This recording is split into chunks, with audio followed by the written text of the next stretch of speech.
Importante ako na lang hihiling sa sambayanan. Sana po ay huwag tayo magkawatak-watak.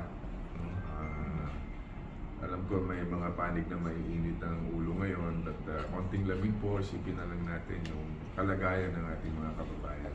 Siguro yun ang unahin natin, yung problema ng bayan. Sama-sama tayo tulong-tulong para masolve yan. Pagka nagpatuloy ang ganyan, it's not good for our economy. Ang maapektuhan dyan ay ang ating bansa. Tayong lahat po ay nakasakay sa isang bangka. Pagka lumubog yan, lubog tayo lahat. So, gusto nyo bang bumagsak ang piso? Gusto nyo bang bumagsak ang ating ekonomiya? Maghirap na naman ang ating bansa? Huwag naman.